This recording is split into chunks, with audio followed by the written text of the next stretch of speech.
Salem's Lot is out on Max, new adaptation of the classic Stephen King book, directed by Gary Dauberman, a man who previously has only done one film, Annabelle Comes Home.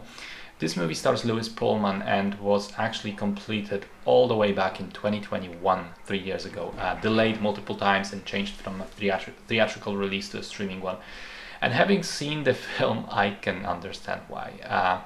So the story, I'm sure most of us know it. The story follows a writer named Ben who comes back to his hometown of Salem's Lot in search of inspiration, and sort of trying to explore his own past.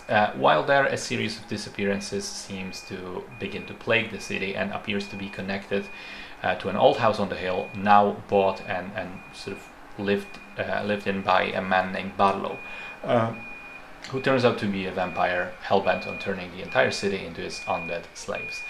So this is a genuinely terrible film.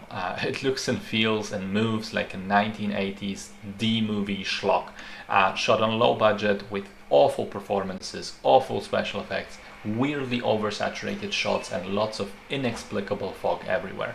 The story feels simultaneously too short and too long. Too short because the characters are completely flat and we never learn anything meaningful about any of them. Too long because it gets to be boring at times.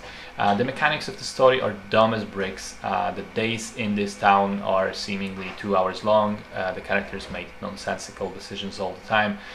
They sometimes have impregnable plot armor and sometimes die like cannon fodder. Now, here's the thing. I'm not a huge fan of the source novel, but because out of the Stephen King works that I've read, I think this is one of the weakest.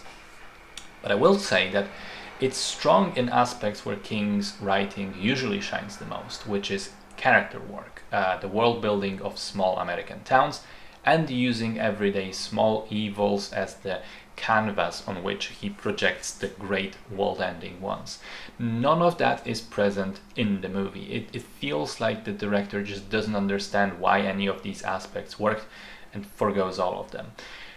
Here's another thing though, and this is the sole positive about the whole situation.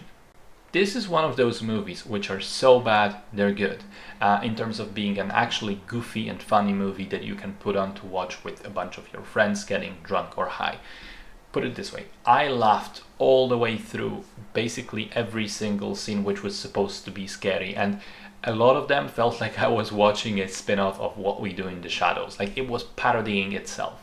So it is unintentionally funny for sure, and if you find enjoyment in movies like these, and I know there are folks who do, I think this is perfect for a night with your buddies like that. Otherwise, it is an awful piece of trash.